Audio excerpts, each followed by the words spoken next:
कि राज्य आंदोलनकारियों को आकांक्षी जिला कार्यक्रम में प्रतिभाग करने का आपने मौका दिया। प्रधानमंत्री नरेंद्र मोदी जी ने यह कहकर कि आने वाला दशक उत्तराखंड राज्य का होगा, उसके उपरांत मुख्यमंत्री पुष्कर सिंह धामी जी के द्वारा कि 2025 तक हम उत्तराखंड को देश का सबसे अग्रणी राज्य बनाएंगे। इसी संकल्प के साथ कि आज यहाँ पर आकांक्षी ब्लॉक कार्यक्रम जिला कार्यालय में हो रहा है यहाँ पर। और जैसा कि हम लोग समय समय पर कहते आए हैं कि उत्तराखंड राज्य 42 लोगों की शहादत के बाद यह राज्य प्राप्त हुआ। इसमें खटीमा के अंदर 1 सितंबर को गोलीकांड के उपरांत 7 लोगों ने अपनी शहादत दी। वहीं 2 सितंबर को मसूरी के अंदर जब कांड हुआ तो 7 लोगों ने वहां पर शहादत दी। और 2 अक्टूबर को मुजफ्फरनगर में भी बलात्कार जैसे जघन्य अपराध को जन्म दिया गया। और उत्तराखंड राज्य बड़े संघर्षों से प्राप्त हुआ, तो उसमें कहीं ना कहीं से जो उसकी मूल अवधारणा थी, भौगोलिक परिदृश्य से भी उत्तराखंड पहाड़ी क्षेत्र था तो अलग चुनौतियां थी। इसी मकसद से जो है 42 लोगों ने अपनी शहादत दी और कई लोग इसमें घायल भी हुए।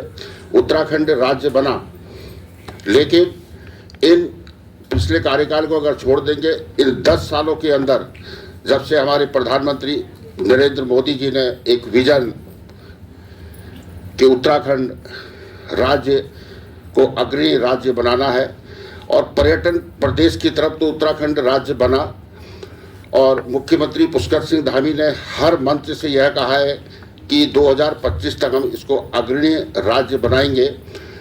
तो उत्तराखंड राज्य आंदोलनकारियों की भूमिका जिस मकसद से उत्तराखंड राज्य का गठन किया गया था, तो पूरे प्रदेश के जो हमारे 13,000 राज्य आंदोलनकारी लगभग हैं, तो सभी लोग ये चाहते हैं कि सरकार के साथ जो भी कार्यक्रम हो उसमें हमारी सहभागिता भी सुनिश्चित की जाए, जिससे कि हम जो प्रदेश है उसको अग्रणी प्रदेश बनाने में हम लोग भी महत्वपूर्ण भूमिका निभा सकें।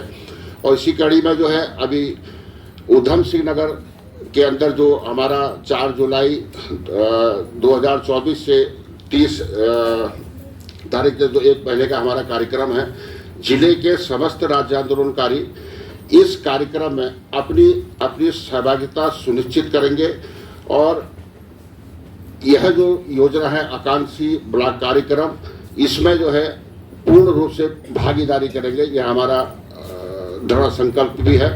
और जो भी जिले के अंदर जो भी कार्यक्रम होंगे और राज्य आंदोलनकारी जब भी उनको बुलाया जाएगा तो बड़ी संख्या में वो लोग करेगा। और मैं एक चीज़ और कहना चाहता हूँ, क्योंकि रुद्रपुर के अंदर, क्योंकि ये जिला मुख्यालय है और 7 यहाँ पर ब्लॉक है, और ये हमारा सौभाग्य है कि रुद्रपुर ब्लॉक के अंदर आकांक्षी ब्लॉक कार्यक्रम हो रहा है, वो भी जिलाधिकारी महोदय के सानिध्य में।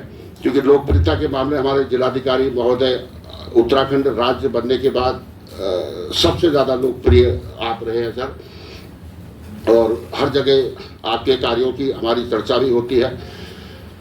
तो रुद्रपुर के अंदर कई ऐसे सामाजिक संगठन हैं जो काफ़ी ज़्यादा कार्यक्रम करते हैं, अपनी कोई संस्कृति के लिए करा, कोई शिक्षा के लिए करा, तो उन लोगों को भी इस आकांक्षी कार्यक्रम में अगर उनकी सहभागिता हो जाए तो वास्तव में जो विजन आपका है वो पूर्ण रूप से आपको साकार होता दिखाई देगा। और क्योंकि मैं भी कई संगठनों से जो समूह हैं उनसे जुड़ा हुआ हूं, और हमारे बीच में अनिल जोशी हैं, यहाँ पर देवभूमि पलायन एवं बेरोजगारी उन्मूलन समिति से हैं। मैंने इनके साथ में, क्योंकि मैं भी इसमें संरक्षक की भूमिका में हूँ, और उत्तराखंड राज्य निर्माण आंदोलनकारी परिषद पूर्णतः सरकार की सहयोगी एक संस्था है जिसमें मैं केंद्रीय अध्यक्ष हूं और देवभूमि पलायन एवं बेरोजगारी उन्मूलन समिति से अनिल जोशी ये उसके अध्यक्ष हैं। हमने पूरे उत्तराखंड का हमने भ्रमण किया है। पूरे प्रदेश के राज्य आंदोलनकारी हम पे विश्वास रखते हैं और हमने कभी भी किसी भी उस बैनर का जो प्रयोग है उत्तराखंड के सर्वांगीण विकास में करते हैं और किसी भी तरह का कोई धरना या प्रदर्शन उस बैनर के तले या कोई ऐसी गतिविधियां हम उसे प्रोवाइड नहीं करते हैं। अगर इस टाइप का होता है दूसरा बैनर हम लोग यूज करते हैं जो राज्य आंदोलनकारी के काफ़ी संगठन है। तो इसमें जो देवभूमि पलायन बेरोजगारी उन्मूलन समिति है क्योंकि ये कार्य भी करी तो जैसे सरकार के द्वारा अभी नीति आयोग का है, इससे पहले यहाँ पे दिव्या नेगी थी जिन्होंने संसद में अपना बयान भी दिया था और उसके साथ तारा कांडपाल थी नीति आयोग की यहाँ की, उधम सिंह की थी, उसमें हमारी सहभागिता भी रही थी हर उसमें। और नीति आयोग के द्वारा भी जो देवभूमि पलायन एवं बेरोजगारी उन्मूलन समिति है ये भी जो है समय समय पर रहा है। जो व्यक्ति हर समय नीति आयोग और पिरामल फाउंडेशन के संघर्ष में साथ रहा है तो उसको कहीं ना कहीं से आपको उनका सानिध्य भी लेना चाहिए, उनको आर्थिक रूप से भी उनको मजबूत किया जा सकता है और ये कार्यक्रम आगे बढ़ेगा। और इसमें एक चीज और चीज मैं बताना चाहूँगा कि नीति आयोग के द्वारा जो कार्यक्रम हो रहे हैं इसी के अंतर्गत एक बार यहाँ पर जिलाधिकारी पंकज पांडे जी थे तो सिडकुल के अंदर भी एक इसके साथ साथ मैं थोड़ा हटके बोलूँगा तो रोजगार की बड़ी समस्या थी। यहाँ पर सर्टिफिकेट जो है उल्टे सीधे बना के सिडकुल के अंदर करते थे तो पंकज पांडे जी को हमने एक ज्ञापन दिया था। हमने कहा था क्यों ना इस जो यहाँ सिडकुल के अंदर होते हैं सेवा योजन कार्यालय से अगर हम लोग करेंगे तो 70% के मानक भी पूरे होंगे और उत्तराखंड के लोगों को रोजगार भी मिलेगा। उन्होंने तुरंत उस पर संज्ञान लेके उसका शासनादेश उत्तराखंड सरकार से भी निकला। तो ऐसे ही जो आकांक्षी कार्यक्रम है इसमें भी इस तरह का कुछ किया जा सकता है और जिससे कि यह 100% जो है धरातल पर उतर सके। इन्हीं शुभकामनाओं के साथ जय भारत, जय उत्तराखंड। मेरा आग्रह श्री चंद्रमणि पालीवाल जी से रहेगा कि आपकी जो नीति आयोग के मार्गदर्शन है, निर्देश है, कृपया उसको सूक्ष्म रूप से बताने का प्रयास करें। सभी को नमस्कार। माननीय जिलाधिकारी जी, मुख्य विकास अधिकारी जी अवतार सिंह जी, माननीय एडीएम तहत आयोजित इस गोष्ठी में यहाँ पर उपस्थित जनपद के बड़े ही कर्मठ और रात दिन जनपद की विभिन्न योजनाओं की समीक्षा, जनपद के विकास को लेकर चिंतित रहने वाले सीडीओ साहब, जनपद के मुख्य चिकित्सा अधिकारी श्री शर्मा जी, एडीएम साहब, उत्तराखंड राज्य के निर्माण में जिन लोगों ने बहुत ही अपना महत्वपूर्ण योगदान दिया और आज भी राज्य के विकास को लेकर चिंतित रहने वाले उत्तराखंड आंदोलनकारी श्री अवतार सिंह जी, नीति आयोग से आए हुए श्री चंद्रमणि पालीवाल जी सलाहकार, उत्तराखंड रोजगार और उत्तराखंड के लोगों के हितों के लिए रात दिन लगे रहने वाले श्री जोशी जी, यहाँ पर इस सभागार में उपस्थित जनपद के सभी सम्मानित जनप्रतिनिधिगण, सभी विभागों के जो इस योजना से जुड़े हैं अधिकारीगण, संभवतः इस कार्यक्रम में स्वयं सहायता समूह के संगठनों से जुड़े हुए सभी पदाधिकारीगण, आंगनबाड़ी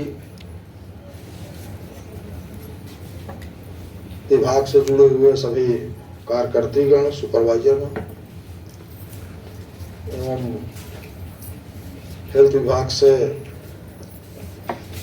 जो इस काम में जिनकी बहुत महती भूमिका है, सभी एएनएम्स, सुपरवाइजर्स तथा आज के इस कार्यक्रम में उपस्थित पत्रकार, छायाकार बंधुओं, इलेक्ट्रॉनिक मीडिया से जुड़े हुए साथी, जैसा कि अभी इस कार्यक्रम संपूर्णता अभियान के शुभारंभ के अवसर पर आप लोगों को इस कार्यक्रम के जो संयोजक है मैडम एपीडी मैडम ने बताया होगा, कुछ प्रेजेंटेशन के माध्यम से जानकारी दिया कि कैसे हमें अगले 3 महीनों में कुछ कार्यक्रम योजनाएं हैं जिन पर भारत सरकार ने अपेक्षा की है कि हम 100% उसको पूरा करें और जो योजनाएं कार्यक्रम पूर्ण हो गए हैं उनको बनाए रखें। उनके विषय में विस्तार से बताया है। इस आज के अभियान के विषय में नीति आयोग के सलाहकार महोदय ने कुछ अपनी बातें रखी हैं, कुछ सुझाव दिया है। और सबसे बड़ी बात कि आज इस उत्तराखंड राज्य के आंदोलन से जो जुड़े रहे और आज भी इस राज्य के विकास को लेकर चिंतित रहने वाले बिष्ट जी और उनकी टीम के लोग यहाँ उपस्थित हैं और उन्होंने बड़ा ही सकारात्मक हम लोगों को सहयोग देने का संकल्प लिया है। इसके लिए मैं आपको बधाई और धन्यवाद देता हूँ। सभी लोग आज इस सभा कक्ष में बैठे हुए हैं, तमाम फील्ड के वो लोग आज इस मीटिंग हॉल में बैठे हैं जिनसे संभवतः जिला स्तरीय अधिकारियों की कभी भेंट नहीं हो पाती, कभी मुखातिब नहीं हो पाते हैं। तो सभी के लिए आज ये सौभाग्य का दिन है कि एक बहुत बड़ा अभियान जो सीधे आम जनता से जुड़ा हुआ है,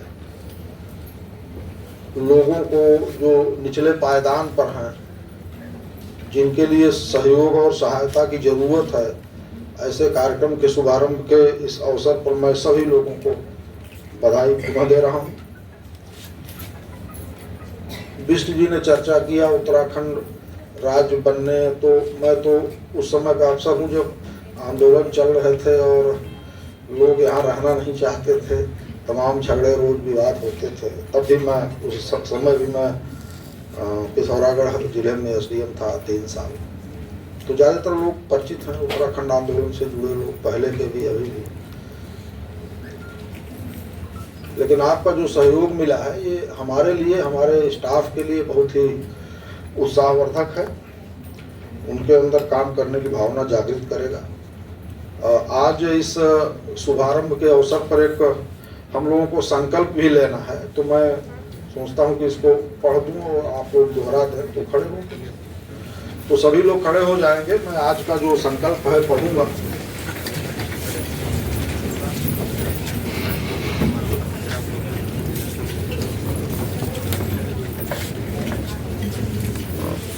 आज जो संकल्प है, प्रतिज्ञा है, मैं पढ़ूंगा, आप लोग दोहराते जाएंगे।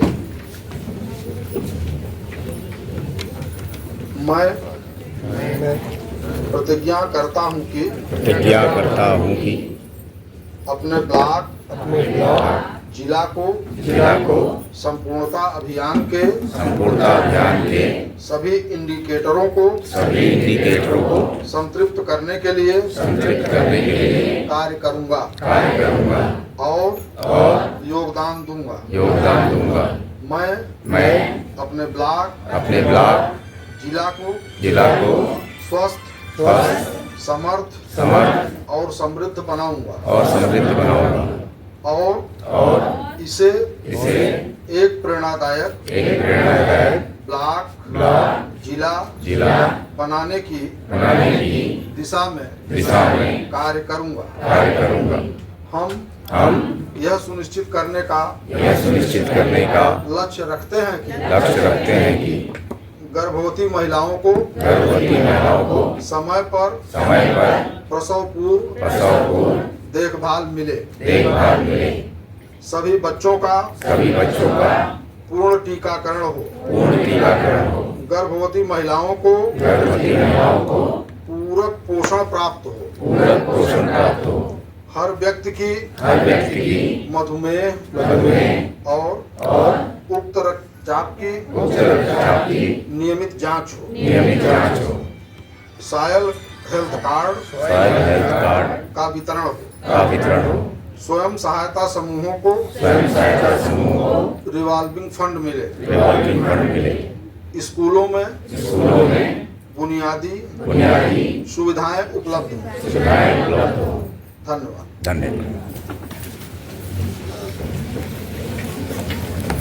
इसी कार्यक्रम की कड़ी को अब आगे बढ़ाते हुए इस कार्यक्रम का अब जो हमारे 3